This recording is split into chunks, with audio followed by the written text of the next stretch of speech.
Oi, Daniel. Olá, Tudo bem? tudo bem? Boa tarde, Daniel. Boa tarde. Desculpa a demora, me atrasei um pouquinho.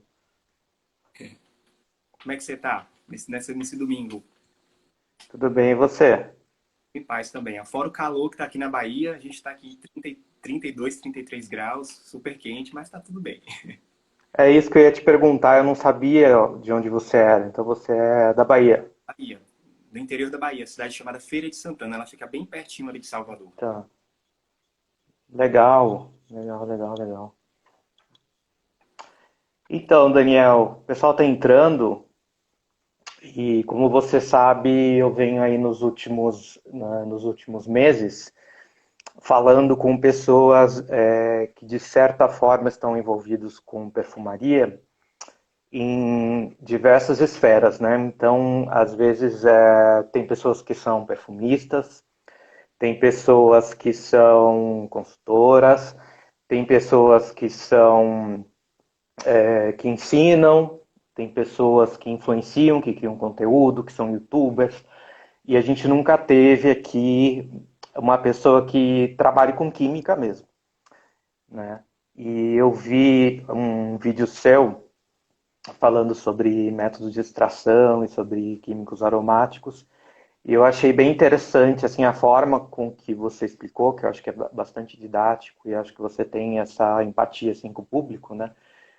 Porque é um assunto difícil de entender, né? Acho que até quem tem experiência tem dificuldade, até porque tem muita coisa acontecendo o tempo todo, né? Hoje em dia acho que a gente tem mais de 3.000, 4.000 químicos aromáticos e cada vez mais, né, vai aumentando, novas técnicas e tal. Então, eu agradeço você comparecer porque eu acho que você vai agregar bastante valor aí na nossa conversa, né? Uma conversa diferente e a gente vai aos poucos aí tentando abordar os tópicos aí. E se eu. Aí tenha paciência comigo, porque se eu fizer alguma pergunta, né, é porque realmente complicou, né? As pessoas que estão assistindo também podem fazer pergunta para a gente desacelerar um pouquinho, caso seja complicado, né?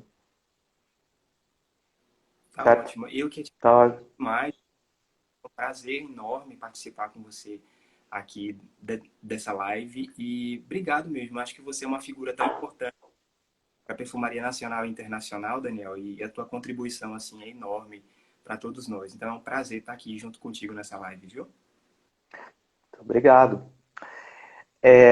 Vamos fazer o seguinte, então, começa falando um pouco sobre o seu histórico, né, de o que você faz, o que você estudou e como que você veio parar na perfumaria. Eu acho que eu comecei como todo mundo, né? Apaixonado por perfume. Desde pequenininho, eu sempre quis ser cientista e sempre me fascinava, assim, como que um perfume era feito e as coisas, os cheiros eram extraídos das plantas, né? Então isso sempre me fascinou muito. Daí, naturalmente, eu fui seguir o caminho da química, né? Então eu fiz, sou formado em química. Fiz alguns cursos de análise sensorial voltado para aromas, voltado para aroma e fragrância, né, para os dois, porque aroma a gente trata para alimento, fragrância mais para perfumes de maneira geral, desodorantes, produtos funcionais como desinfetantes, aromatizadores de ambiente, né? E nesse caminho eu percebi, Daniel, que a gente tem muita obscuridade nesse cenário de perfumaria, sabe?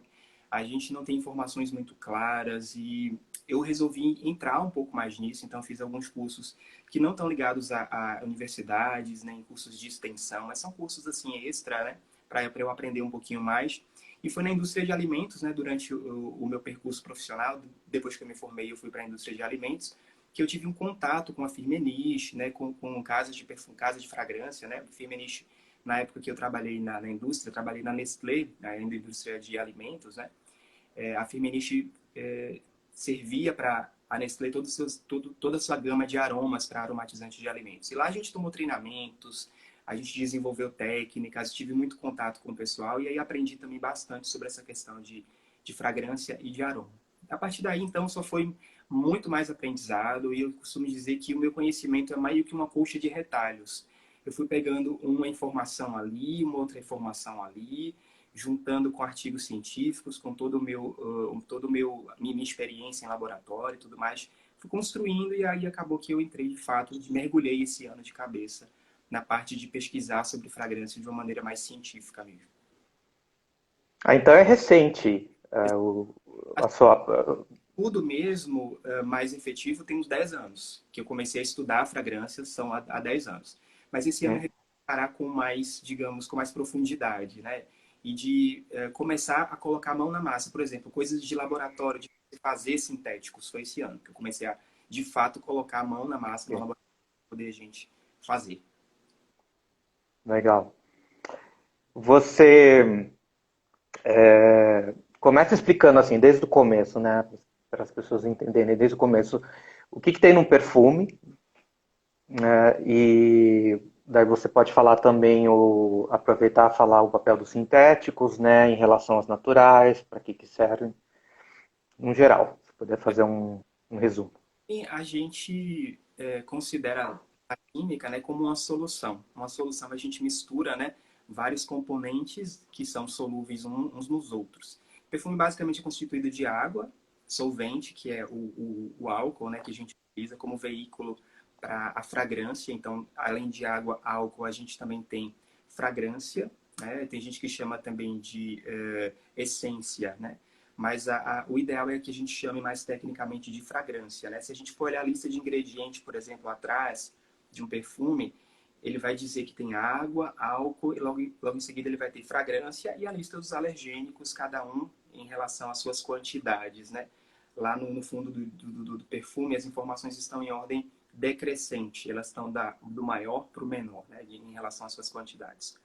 E aí a gente tem essa constituição básica, né? Depois a gente foi aumentando essa constituição, colocando corantes, né, por uma questão de marketing, percepção do que você quer passar como fragrância, né? E alguns preservantes, né? O perfume é muito sensível à luz, então a gente coloca protetores ultravioleta, a gente coloca alguns protetores também contra a oxidação, colocamos também antibactericidas, substâncias para poder a gente preservar esse perfume por mais tempo, né?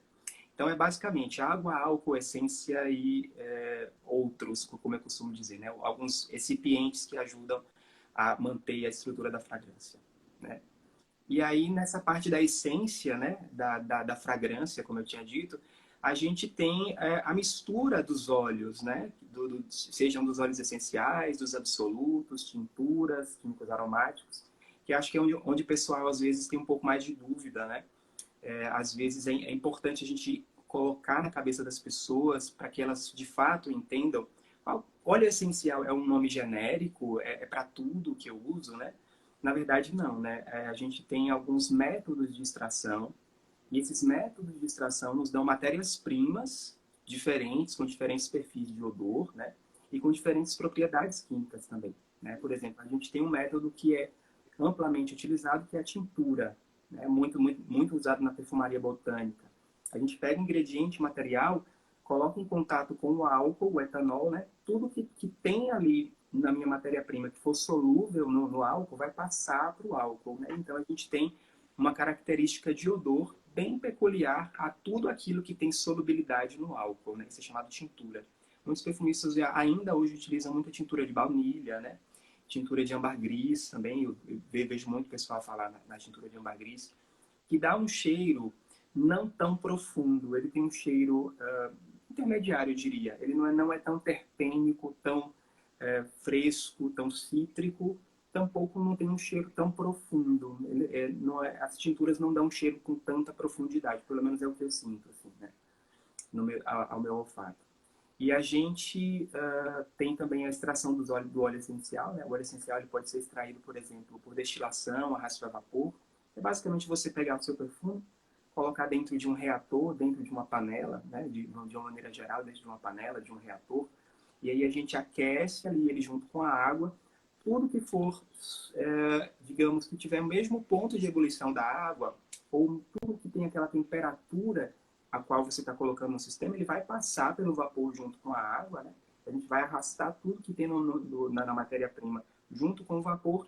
Aí esse vapor vai ser resfriado e a gente vai coletar lá no final o hidrolato, né? Hidro de água, ato de óleo. Então a gente coleta lá o hidrolato. O hidrolato a gente vai depois e faz a separação do óleo essencial da água, né? A gente tem aquela aguinha meio turva, né? É meio que uma emulsão ali no final. Então, aí a gente chama de óleo essencial, né? Um outro método que é também que eu acho bem importante, falando um pouquinho do cheiro dos óleos essenciais, os óleos essenciais têm essa característica de serem um pouco mais frescos, terem mais frescor, porque a gente tem essa passagem dessas substâncias que vaporizam aí junto com a água, né? Então a gente tem essa característica de ter um cheiro um pouco mais terpênico, mais fresco, você carrega mais aqueles materiais mais leves, né? Junto com o arraste a vapor.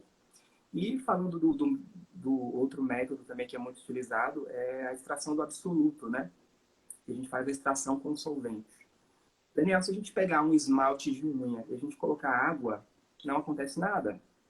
Né? A gente pega um esmalte de unha e a gente joga água, não acontece nada. Se a gente colocar álcool, também nada acontece. Mas se a gente colocar acetona, a acetona arranca todo o esmalte. Então pensa nesse princípio aplicado para uma planta. Se eu coloco água, eu não consigo extrair tudo dela. Se eu coloco um álcool, talvez eu também não consiga extrair tudo dela, como na tintura. Mas se eu coloco um solvente potente o suficiente para arrancar toda a matéria oleosa e graxa, né? Toda a matéria oleosa e gordurosa de uma planta, é exatamente isso que a gente vai fazer na extração com solvente. A gente coloca a quente e aí a gente arrasta tudo que for de matéria oleosa e gordurosa. E aí a gente vai ter no final o concreto, né? Que é aquela cera, aquela substância gordurosa e oleosa. Então a gente extrai o concreto desse concreto, a gente vai lá e destila ele, dessa vez não com água, mas com álcool. E aí a gente tem a obtenção do que a gente chama de absoluto, né? Um cheiro mais profundo, mais... em muitas matérias-primas a gente percebe um caráter mais terroso, mais esfumaçado para algumas outras matérias-primas. Então a gente tem uma profundidade de odor muito bacana no absoluto. Se você compara um absoluto com óleo essencial da mesma planta, a gente sente a diferença, né? Do quanto o óleo essencial deixa tudo mais leve, enquanto que um absoluto deixa tudo muito mais pesado, né? E aí temos outros métodos também, bem interessantes, como a anfloragem, né? Com certeza as pessoas devem ter ouvido falar no Lily Essence do Boticário, que utiliza a anfloragem de lírio, né? Eles fazem anfloragem de lírio, que nada mais é colocar umas pétalas de rosa ali em cima de uma gordura neutra, né? Geralmente a gente coloca uma gordura mineral, né? E aí tudo que for solúvel naquela gordura passa ali passa da planta para a gordura, e depois a gente faz uma extração com álcool e a gente também obtém óleo essencial. Interessante, né? No caso do lírio é Esqueci de especial falar. porque ele não tem você não consegue extrair, ou pelo menos não consegue ter um rendimento bom por destilação ou por solvente, né? Então é um desses casos bem específicos, né? Que daí você tem que usar toda essa coisa artesanal que você vê naquele filme Perfume, né? Que é aquela coisa toda besuntada. Isso. Interessante que tem método, por exemplo, Daniel, que para a gente obter um absoluto, por exemplo, íris. 3 a 5 anos para a gente obter um absoluto de íris, né? Primeiro são extraídos os rizomas da terra, eles têm que ser envelhecidos para poder acontecer as reações bioquímicas lá e produzir as ironas, as iononas. E esse tempo de envelhecimento é essencial para aumentar essa porcentagem de ironas e iononas, para depois a gente obter o concreto, para depois a gente obter o absoluto. Então é um processo longo, demorado, gasta-se muito dinheiro, gasta-se muito recurso, e às vezes fica inviável, né, para usar a matéria-prima natural num perfume depois de tanto gasto, né? Então aí vieram os químicos aromáticos, né? Na verdade a gente começa a história dos químicos aromáticos lá em 1759, né? Deixa eu só Olha interromper um quanto tempo pouquinho. começa. Deixa eu só interromper um pouquinho. O caso da íris é interessante. Bom, eu sou suspeito para falar porque é minha nota favorita, né? Mas eu no começo eu não sabia também que era da raiz, porque a flor em si ela é praticamente inodora, né? Então a nota vem da raiz. E eu também depois aprendi que, assim, um dos motivos que faz com que a matéria-prima encareça é não só o quanto de trabalho que é necessário, mão de obra e tal, mas às vezes porque demora, às vezes décadas, às vezes séculos, né? Mas o caso da íris é 5 anos embaixo da terra e depois 5 anos fora da terra, né? E até, inclusive, eu vi uma técnica que a Chanel está usando agora, que é por radiação, para ver se acelera a, a maturação, né, a maceração da íris, mas é bem interessante isso, né, de onde que vem, né, às vezes de onde vem o aroma, que a nota, né, que a gente conhece, não é do que a gente pensa que é no caso da íris, que não é da pétala, né? E a hora que você estava falando da diferença do óleo essencial do absoluto, eu lembrei agora num vídeo da Mônica que eu aprendi, eu não sabia, porque no caso da rosa, que a rosa tem centenas de espécies, mas na perfumaria você usa 99% é a rosa de maio, que é de Grace, que é a francesa, né? E daí você tem a rosa damascena, que é a rosa búlgara ou turca, né? E daí ela estava explicando que isso é uma curiosidade, né? Que para uma você usa destilação, porque porque elas têm rendimento diferente, né? E você aproveita mais, né? A parte, né? Que importa lá o odor. E daí ela estava falando que a rosa de maio, que é a rosa francesa, você faz por solvente. Então você tem um absoluto e a rosa búlgara você faz por destilação e aí você tem um óleo essencial. Então ela estava falando que a diferença entre grande parte da diferença do odor dessas duas rosas tem a ver também com o fato, mas você vê que é a mesma nota, né? Praticamente a mesma flor que é a rosa, só que né, você extrai de duas maneiras diferentes. E daí quando aparece na pirâmide olfativa lá da Dior, que é o Miss Dior tem uma rosa búlgara, né? Daí a gente tem que saber que não é aquela rosa francesa, que é mais cosmética, né? Assim, só tô te contando, eu como leigo, assim, nessa parte, né? Uma coisa que eu aprendi recentemente que eu não sabia, né? Mas continua falando, então, quais foram os primeiros sintéticos e os mais populares aí que mudaram a perfumaria. Né? Para a gente ter uma ideia, né, como eu estava te falando, a gente começou lá em 1759, né, quando lá na Academia de Berlim foi misturado o âmbar resinoide, né, com ácido nítrico e produzia um odor bem musk.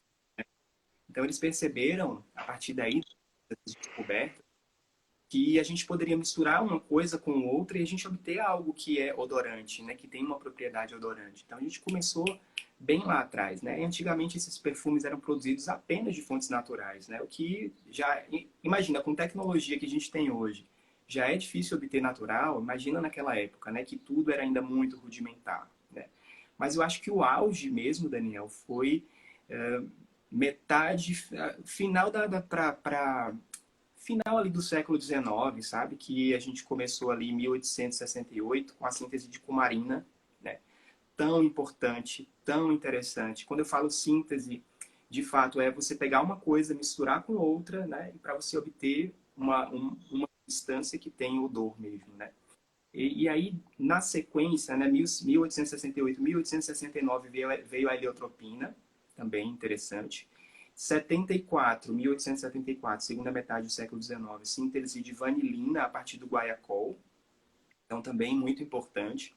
1893 a gente teve a ionona, então só metade final do século XIX, olha o tanto de químico aromático que a gente teve, né, de descoberta que é tão importante e tem tanto peso para a perfumaria moderna, né? Coincide exatamente aquilo que a gente estava conversando, né? Época em que a Guerlain estava aparecendo, os perfumes orientais começaram a ser criados, né? A gente teve a possibilidade, então, de invenção de coisas muito novas. E o que a gente percebe é que a perfumaria se transformou a partir daí, né? A gente tem outra perfumaria. Eu acho que a gente não teria a perfumaria que a gente tem hoje não fossem descobertas feitas, né, nesse período. São químicos aromáticos muito importantes, muito utilizados, muito frequentemente utilizados, e que têm um peso enorme para todo tipo de construção de fragrância, né? Muita gente ainda leva para o lado meio ruim, né? Ah, sintético não presta, sintético não é bom, sintético não é legal a gente ter na fragrância, empobrece a fragrância, né? As pessoas têm na verdade, isso é um mito, né? Acho que é um dos maiores mitos que a gente tem. Eu acho que fragrância sintética é boa, primeiro que você controla todo o ambiente de obtenção, né? Você consegue controlar a temperatura, você consegue controlar o que vai sair, né? se tiver alergênico, né, se for uma substância alergênica, você tem capacidade, por métodos mais simples, de detectar alergênicos, né? Então, quando você tem um controle ali de tudo, a gente consegue, né, prever o que é que eu vou ter ali no final. Então, o alergênico, o sintético te dá essa possibilidade. De uma maneira rápida, né, com uma tecnologia muitas vezes simples. Só para você ter uma ideia, eu consigo reproduzir muito sintético. Semana passada eu fiz 5 sintéticos no meu laboratório, em 3 horas de relógio. Consegui. Fiz salicilato de benzila, fiz salicilato de metila, fiz acetato de benzila, fiz muita coisa, álcool benzílico, fiz muita coisa em 3 horas de relógio. Com vidraria simples, com coisas bem primárias que a gente pode ter em laboratório, com vidrarias muito simples. Então, um método de obtenção simples, vias reacionais conhecidas, e a gente não acaba com a natureza, né? A gente tem essa questão de sustentabilidade. Eu estava vendo esses dias uma matéria falando que a Chanel teve que comprar terras para plantio de jasmim sambac, né? Para produzir o Chanel número 5. Então, isso mostra exatamente que a gente está caminhando para uma escassez, né, de matéria-prima natural. E aí entram, de fato, os sintéticos para poder fazer essa substituição. E olha, a gente consegue substituir muito bem o natural por um sintético, sabe? As pessoas têm um pouco de preconceito. É claro que a matéria-prima natural, ela tem uma profundidade, ela tem uma identidade muito marcante e é diferente do sintético. Mas o sintético me dá a possibilidade, Daniel, de eu trabalhar uma rosa de uma maneira bem abstrata, por exemplo. Eu quero fazer uma rosa mais escura, né? Eu não quero uma rosa primaveril orvalhada, não. Eu quero uma rosa escura. Então, o que eu faço? Eu pego um químico aromático e começo a dar adjetivos para ela, né? Começo a acrescentar modificadores sintéticos. Então, eu pego uma rosa que é orvalhada, levinha, e eu vou começar a escurecer. Vou colocar uma Damascone Delta para dar um cheiro meio de vinho, de bebida alcoólica. Fica aquela rosa profunda, né? Bem vista nos perfumes de Sérgio Lutens, né? Aquela rosa noturna, escura, talcada, deliciosa, de passagem. E aí você começa exatamente a dar asas à criatividade para os perfumistas, né? Porque acho que tanto por isso que o perfumista adora tanto sintético, né? Ele pode pegar ali, ele pode começar a compor. É um artista que aumenta a sua cartela de tintas, né? É um artista plástico que antigamente tinha só 50 tintas para trabalhar e hoje ele tem 5.000 tintas para trabalhar e fazer suas variações, né? Então, além do impacto que a gente tem, né, dos químicos aromáticos, todo esse controle e tudo que a gente teve de benefício, eles têm essa questão dessa inventividade, dessa criatividade artística que possibilitou para os perfumistas, né? Legal. Deixa eu pegar 3 pontos que você falou, né? Primeiro, falando por último de como os perfumistas veem os químicos aromáticos, né? Porque principalmente a nova geração de perfumistas, porque eu leio muita entrevista, eu gosto de ler entrevista de perfumista. E essa nova geração, e é incrível como eles falam, quando eles são perguntados, né, quais são os materiais que você mais gosta. Então, assim, normalmente eles falam assim, 2 naturais e 2 ou 3 sintéticos, né? Então, assim, outro dia eu vi uma perfumista falando assim, eu gosto de flor de laranjeira e eu gosto de rosa, mas os meus favoritos mesmo são a Cashmere, o Ambroxan, né, e Musk, né? Então, daí você vê outro perfumista, e assim, todos eles citam químicos aromáticos. Então, eu acho que as pessoas têm essa ideia errada de que se você perguntar para um perfumista do que eles gostam mais, eles vão falar, eu gosto de íris, eu gosto de sândalo, né? E é incrível como, né, essa nova geração, eles falam realmente, olha, nossa, Cashmere, né, a minha matéria-prima favorita, porque dá uma assinatura delicada de um floral, né, e tal. E falando um pouco sobre a Guerlain, né, no começo, se você olhar as primeiras criações da Guerlain, lá em 1889, que acho que foi o Jiqui o primeiro, depois tem daí você vai ter o L'Air Bleu, o Après Landais, Chalimar, tal, tudo você vai ver assim que tem coisas em comum, né? Daí você vai ver que tem o quê? Você vai ver que tem Favatonka, que é cumarina, você vai ver que tem o heliotrópio, heliotropina, que também é polvoroso, talcado, aí você vai ver vanilina, aí você vai ver o isobutil, que é o couro, você vai ver anis, né, que é o do anísico, você vai ver, que mais que você falou? Tudo isso que foi descoberto assim, no final do século XIX, sempre aparece assim, nesses perfumes da Guerlain. E eu desconfio que realmente esse DNA da Guerlain, que é o DNA da Guerlain, é conhecido como o DNA floral vanilla powdery, né?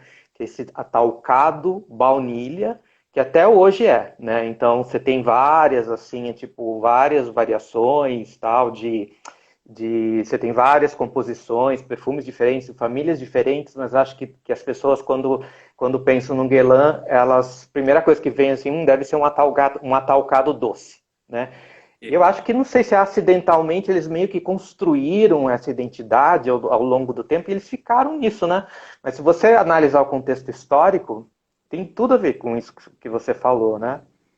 E aí, falando da rosa, eu acho interessante, por exemplo, a rosa da Guerlain, que é uma das referências de rosa, que é aquele perfume na Remar, ele é uma rosa super escura e ele não tem nenhuma gota de óleo essencial de rosa, de absoluto. Ele foi inteiramente construído com sintético, né? Ele é uma rosa super escura e é uma rosa difícil. Então, às vezes, as pessoas vão cheirar o Naremar porque falam, nossa, é a rosa referência. Daí eles vão cheirar, nossa, porque tem aquele cheiro meio de vinho, aquele cheiro meio de alcachofra, sabe? E, e daí as pessoas estão esperando o quê? Aquela rosa que veio nos anos 2000 e pouco, que é aquela rosa da Chloe, a rosa da Stella McCartney, a rosa que foi descontinuada, a rosa do Narciso Rodrigues, que veio essa rosa cosmética, né, super limpinha, fresca, né? Então, também tem isso que você está falando, né? Que são, assim, dois extremos, né? E daí você estava falando também, só para completar, você estava falando uma das vantagens dos sintéticos é que você consegue ter um controle, né, sobre os batches, né? Porque acho que se você tem muita coisa natural num perfume, dependendo do ingrediente, cada ano, cada safra, você vai ter uma coisa, né? E isso vale muito também para os animálicos, né?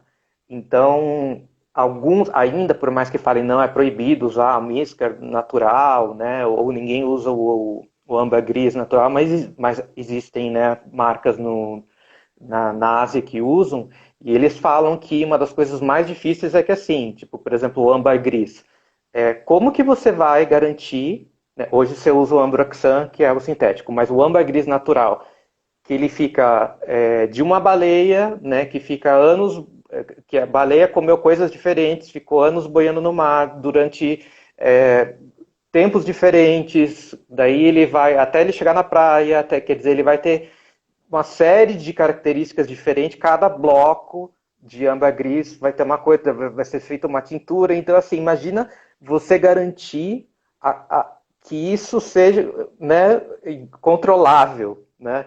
Aí você tem um musk pior ainda, tipo, se você vai, né, coitado lá do bicho, matam um bicho, daí você vai ter um óleo lá e cada animal é um animal, então eu acho assim, uma das maravilhas assim dos químicos aromáticos é que eles garantem a segurança, a estabilidade, garante que todo ano você vai ter aquele perfume que é o mesmo, né?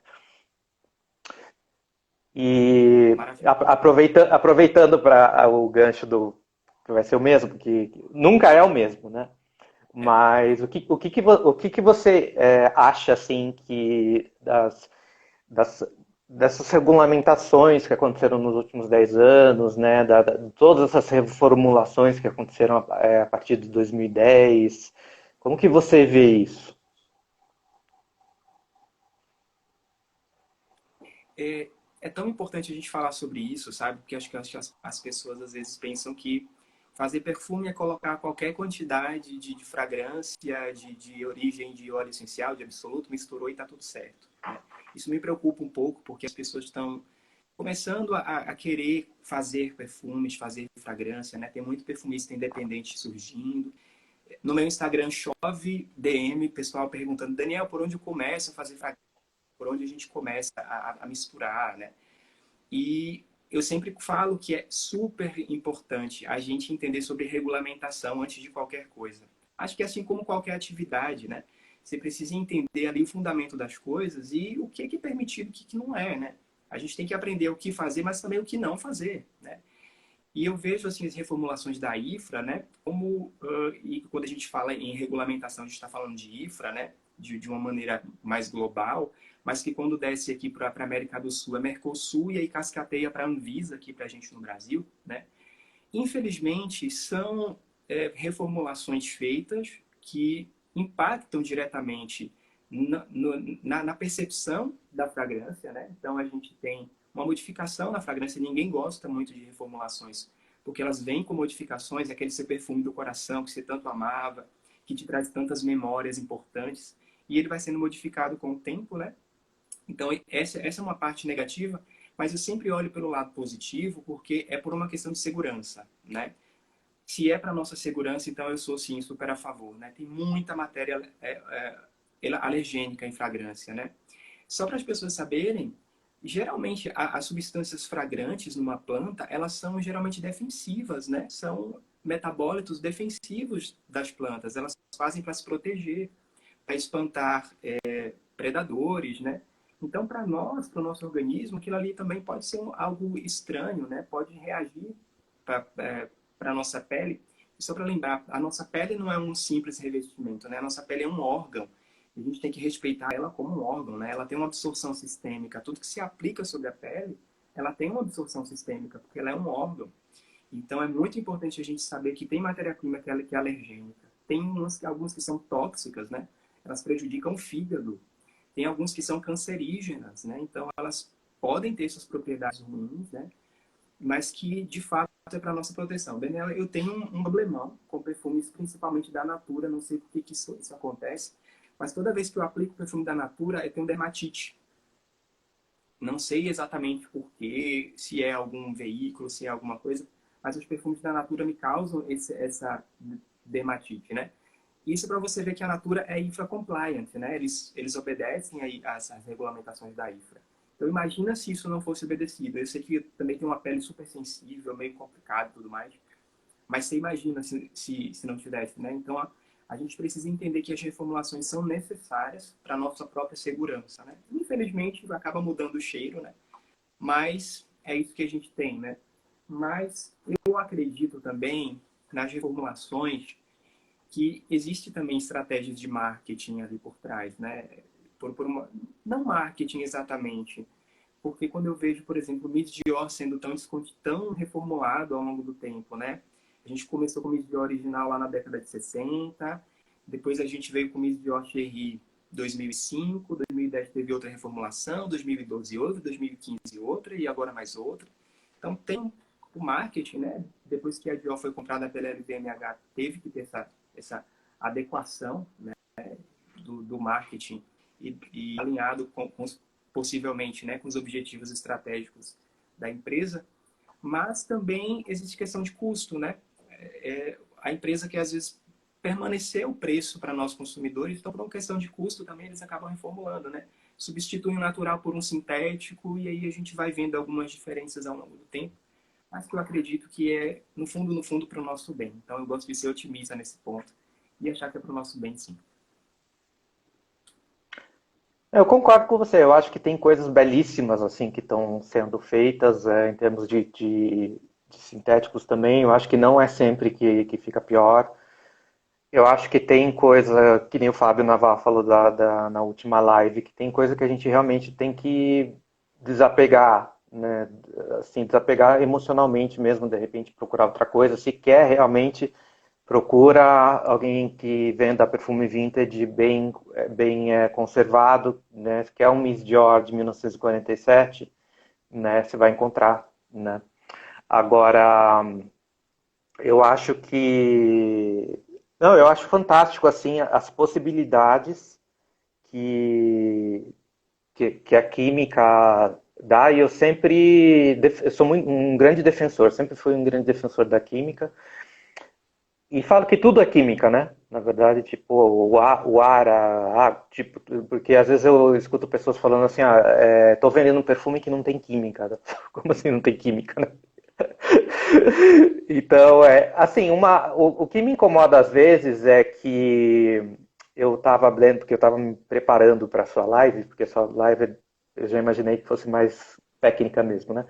E eu estava lendo sobre a cumarina, né? E o caso da cumarina, que é da fava tonka, que é do cumaru, tal, ela é um caso interessante porque a cumarina, como você sabe, essa substância ela não é só encontrada na fava tonka e no cumaru, como em outros lugares, frutas, tal, e canela. Por exemplo, eu vou dar o exemplo da canela. Na França e nos Estados Unidos, você não pode mais usar a fava tonka como aromatizante ou aromatizador.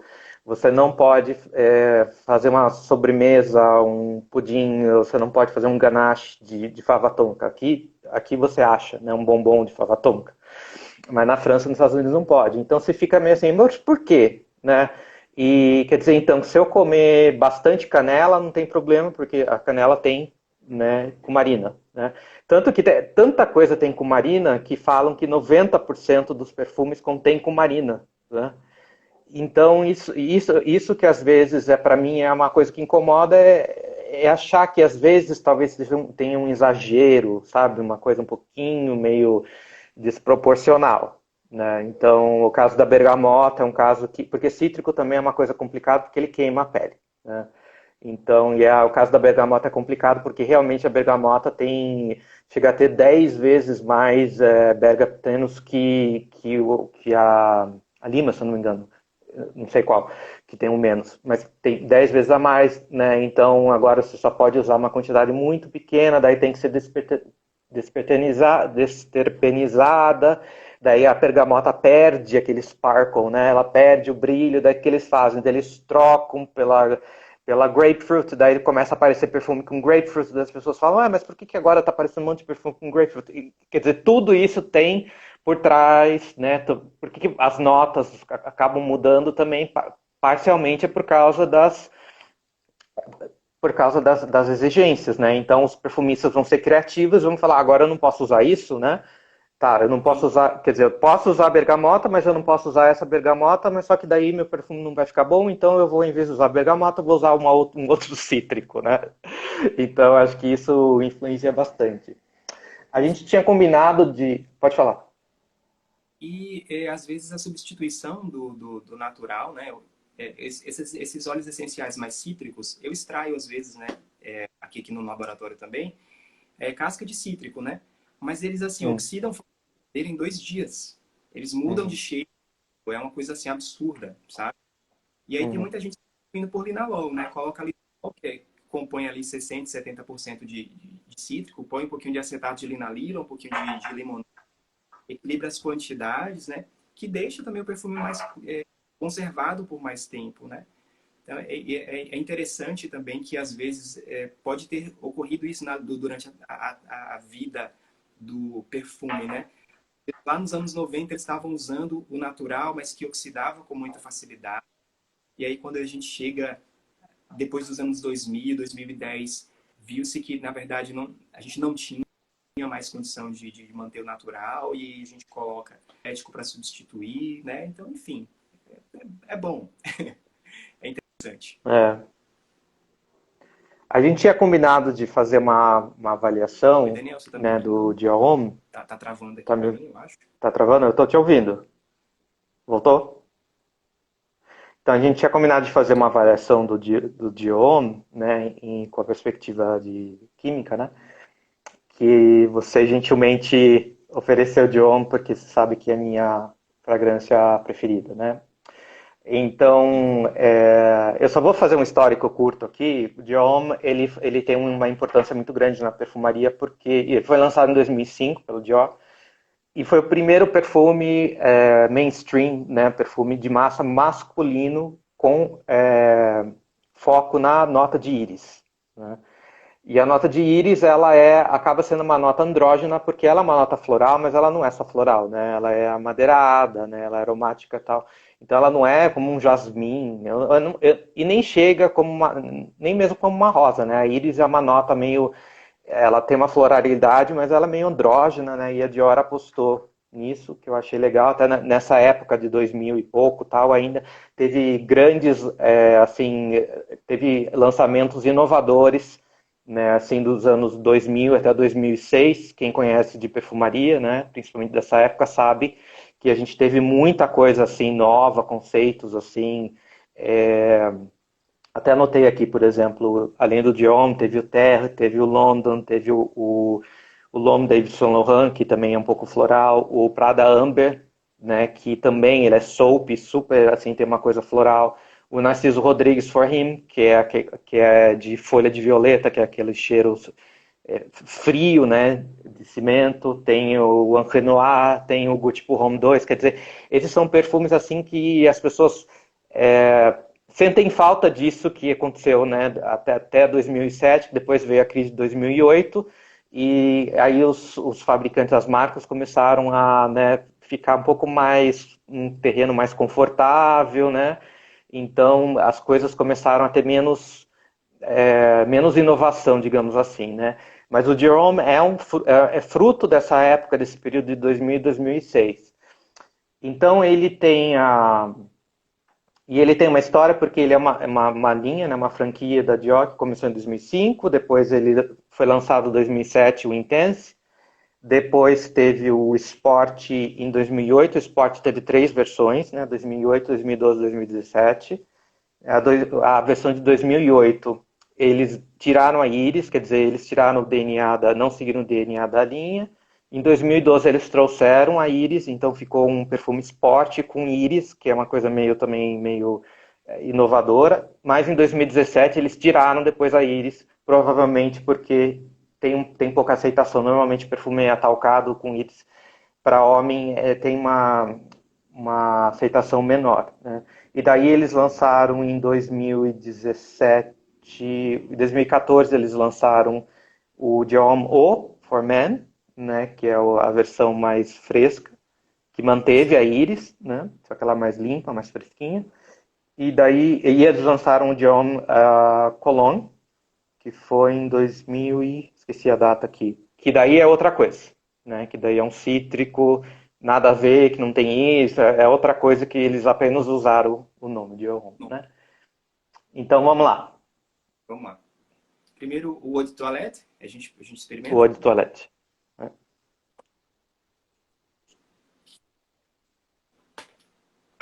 E uma coisa que o Roger Dove falou num vídeo que eu descobri, ele falou assim, quando você vai numa perfumaria, vai provar perfume, falou uma dica assim, grande parte do que cansa o seu nariz é esses primeiros segundos do álcool, da saída do álcool, né? Então ele falou, se você esperar, sabe, um pouco até esses segundos sair, você talvez possa cheirar o dobro do que você cheiraria, porque realmente o que prejudica mesmo, né, a sensibilidade é essa saída alcoólica, né?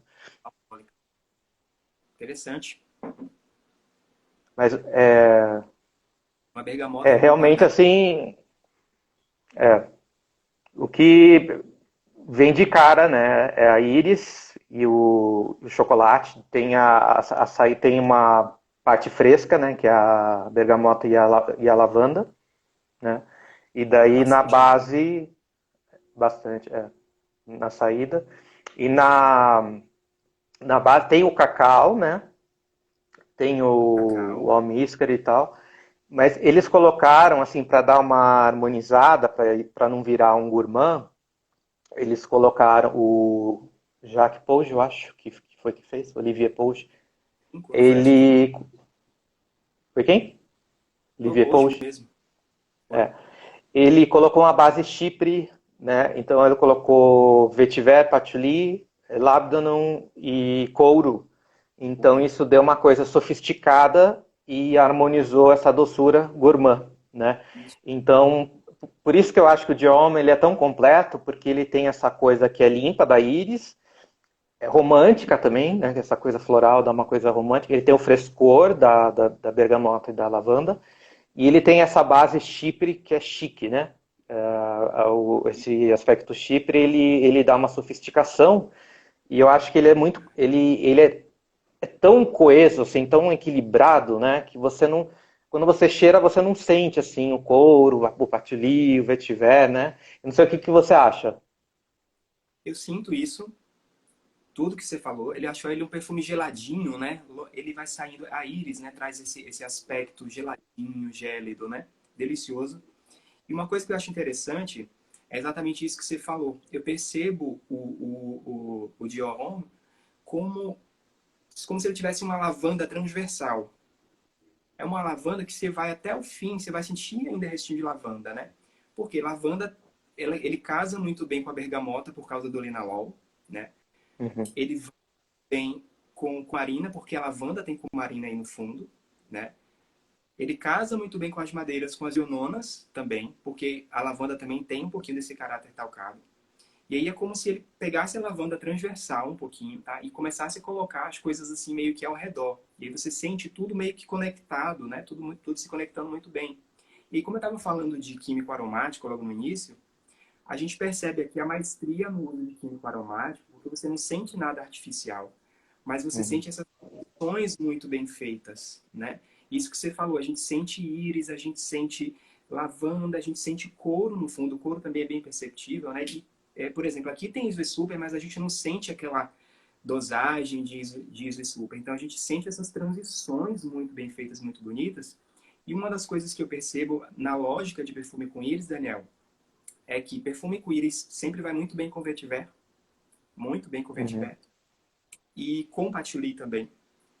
E por quê, né? E bastante com Iso Super, porque são substâncias da mesma família.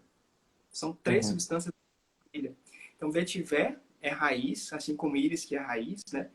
Eles casam muito bem porque são da mesma família. É da família dos carotenoides, que é da cenoura. Por isso que às Uhum. vezes é muito diferente a gente sentir íris e a gente vê assim, olha, íris tem um cheirinho de cenoura, né? Um perfume que me remete muito a cenoura é o Iris Silver Mist de Sérgio Uhum. Lutens. Aquela íris Uhum. remete muito a cenoura, né? E eu sinto exatamente isso aqui também, uma íris muito bem trabalhada. A gente vê que é uma íris que tem um Mas toque natural e eu acredito. inclusive tem perfumista que usa o óleo da semente de cenoura para emular, para ajudar a compor, né? Porque é caro, né? A íris é uma das matérias-primas mais caras, né? Perfumaria. Né? E a gente sente que está tudo muito bem amalgamado, justamente por essa lógica de usar vetiver, de usar user super, de usar junto com a íris. Então isso é muito recorrente porque eles são da mesma família, combinam muito bem, né? Isso vai muito da expertise do perfumista, né? Em notar essas coisas, né? Em perceber que esses cheiros combinam. Eu vi até a tua live junto com o Daniel Peço, ele falando que o Dominique Ropion, né? Ele utiliza a identificação molecular, ou seja, uma substância que é comum com outra que casa muito bem, e aí a gente vai construindo esse elo até o fim da fragrância. É um dos meus perfumes favoritos da vida também, viu? Muito Uma coisa que romântico. eu acho, é, para mim ele é tudo em um só. Uma coisa que eu acho interessante, porque tem também esse assunto do envelhecimento do perfume, aquela coisa que muita gente fala, o meu perfume, eu comprei um novo, ele é diferente, ele não é. Porque tem várias coisas, né, no meio. Tem reformulações, tudo, mas também tem o envelhecimento, ou a maturação de alguns ingredientes. Eu acho que o Dior, é óbvio que foi reformulado, mas a minha versão aqui de 2005, e ele, como ele tem vetiver e patchouli, que são dois ingredientes que envelhecem bem, ele também tem essa coisa que ajuda. Agora, se eu pegar o Dior Cologne, né, o novo, que ele é, não sei se você tem aí. Não, eu só tenho o Sport, o Parfum e o Eau de Toilette. Mas eu Então, conheço o Cologne, muito bom também. Mara, então, não tem estrutura o nada a ver, né? Cologne, nada a ver. Então, o Cologne é o quê? Ele tem uma toranja, né, grapefruit muito, né, muito premente até com a bergamota, e ele tem realmente aquele frescor que, nossa, lembra um pouco de Novalgina, uma coisa efervescente assim, e amarga, né, bem amarga, mas ele tem muito almíscar. Então, o que eu gosto desse perfume do Dior Cologne, que eu gosto de cítrico, mas o que eu gosto nele é que ele não tem as ervas aromáticas que normalmente, se você pegar um Eau Sauvage, você vai ter alecrim, vai ter manjericão, você vai ter sálvia, você vai ter outras coisas. E aqui é super compacto esse perfume. Só que ele é compacto, e aí você pode me confirmar. Porque Antigamente você tinha também aqueles perfumes que tinha 500 moléculas, que tinha um monte de coisa. E esse perfume aqui, ele aparentemente é simples, mas ele deve ter muita coisa. Para ele ser tão simples e eficiente desse jeito, deve ter muita coisa nele, né? Muita coisa muito bem engenheirado, assim, muito bem composto, né? Para ele ficar esse cheirinho prolongado, cítrico, amargo, super efervescente e macio, porque não é um musk, né? Não é um tipo de almíscar. Até porque o almíscar, tem muita gente que é anósmica a tipos específicos de almíscar, então normalmente são vários, né? Então, assim, às vezes um perfumista fala assim, nossa, mas eu demorei muito mais tempo para fazer o acorde de almíscar do que o resto do perfume. Né? E daí aparece lá, quando você vai no fragrante, que aparece o almíscar como né, uma figurinha lá, como uma nota separada, e quando que aquilo, na verdade, de repente são 20 almíscares, né? Mas e esse aqui é uma simplicidade, mas que deve ter dado trabalho, né, para fazer. Eu acredito ser uma mistura de naturalmente.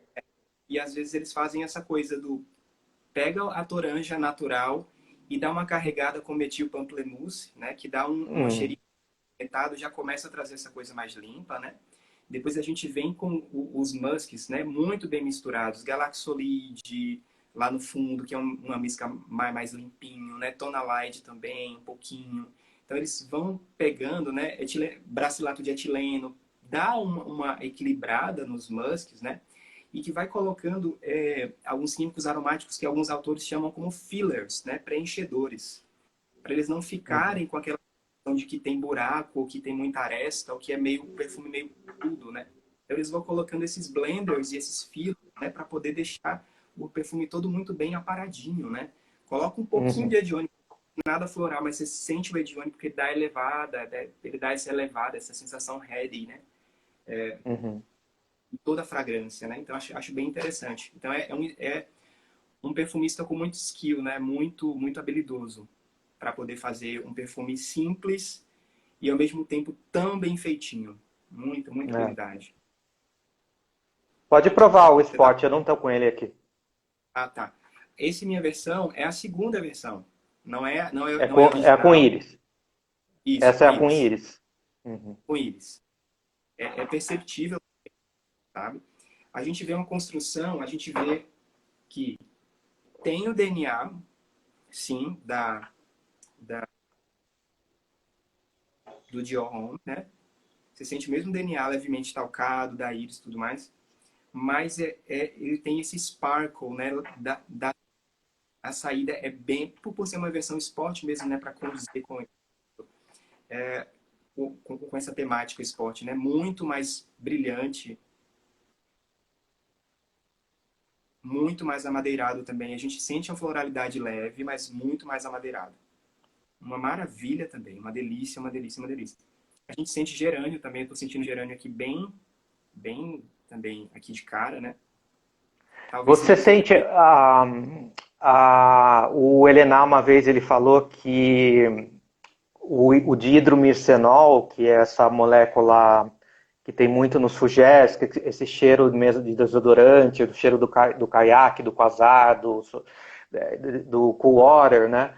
Ele falou que foi uma das coisas que mudou a perfumaria, porque essa molécula foi colocada nos perfumes esporte para dar esse cheiro de frescor intenso e que você acha muito em perfume esporte. Você sente ele no Dior Homme Sport? de cara também, de cara. Ele não é, quer dizer, não tão de cara, né? Ele começa bem cítrico, mas logo em seguida você sente algo levemente frutado e essa coisa meio azul, né? Tem essa tonalidade azul de hidromercenol. Essa coisa Uhum. meio aquática, meio... Eu não sei, mas eu sinto, no hidromercenol eu sinto uma coisa meio que lembra melão, um pouquinho, melão. Tem um toquinho de algo que me lembra melão, meio ozônico também. Meio Mas sim, de metálico cara é também. metálico, né? É. Sim, muito de hidromercenol. Agora tá vindo bastante. E quando a gente ficou, quando você fala a nota, né, o nosso nariz vai buscando assim, ó. Aí a gente vai É, achando muito, muito, é porque muito legal. Porque as pessoas às vezes falam assim, mas o que é um perfume esporte? Basicamente, como eu leio, assim, como eu percebo um perfume esporte, ou se eu fosse fazer, eu colocaria assim um pouquinho de dimircenol, né? E também alguma especiaria fria, então um gengibre, sabe, alguma coisa assim, para ele dar né, uma sensação energizante, né?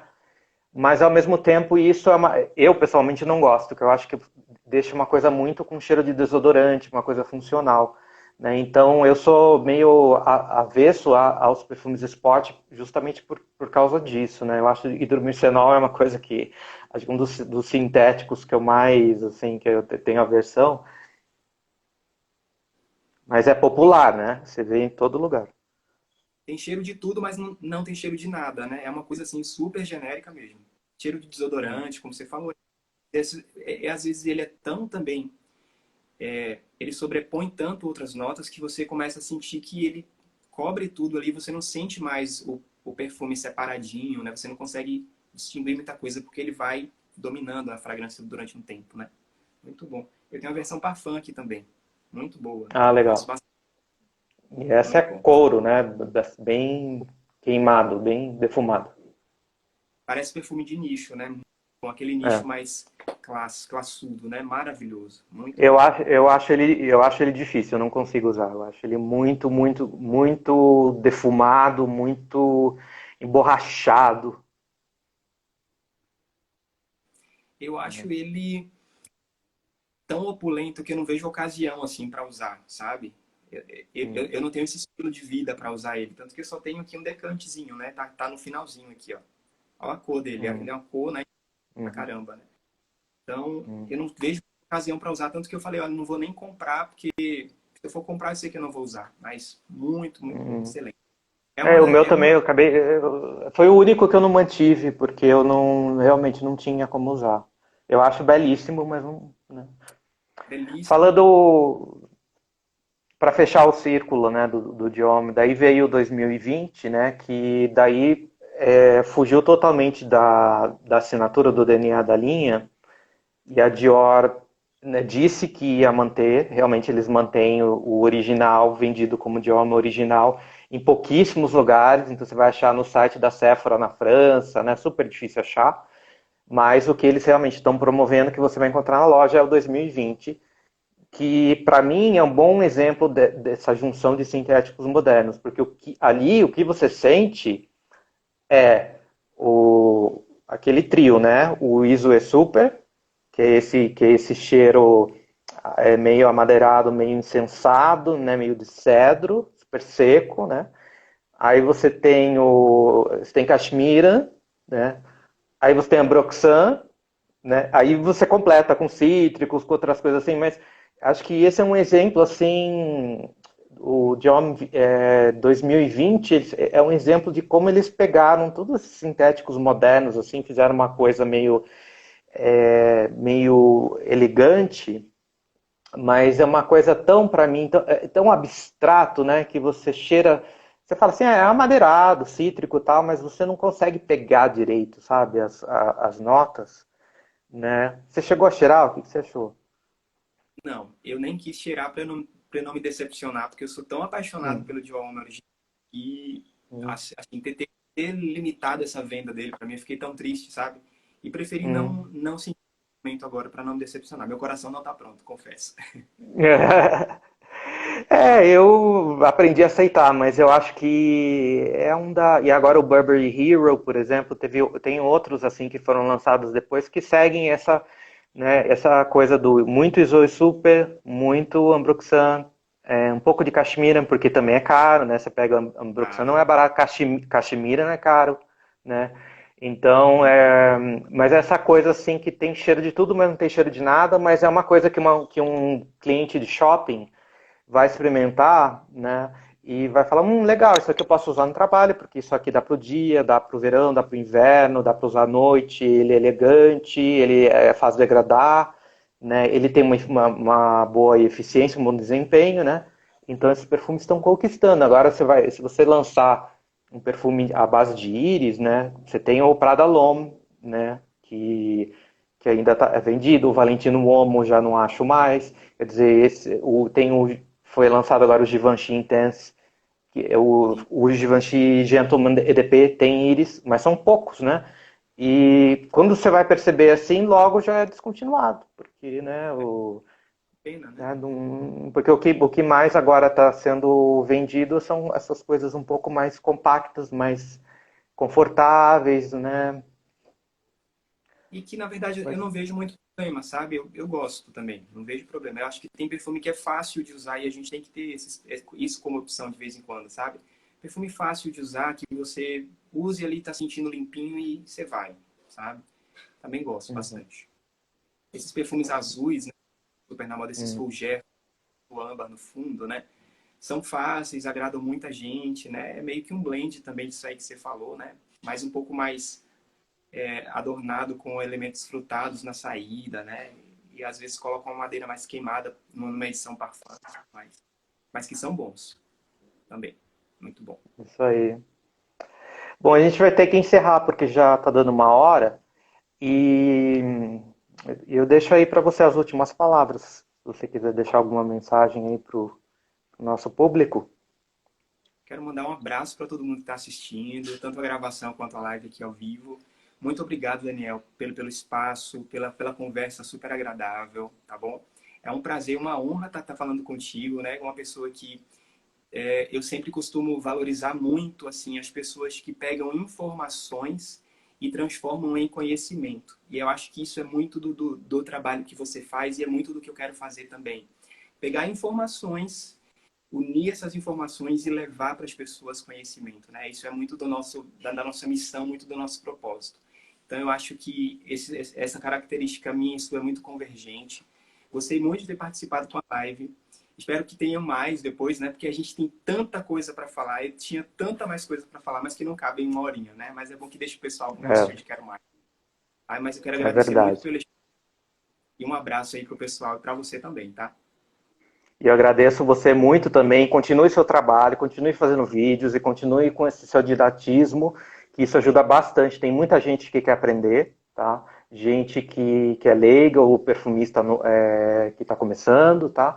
Então agradeço a sua contribuição aí e pelo papo. Acho que foi muito bom, né? Acho que as pessoas gostaram também.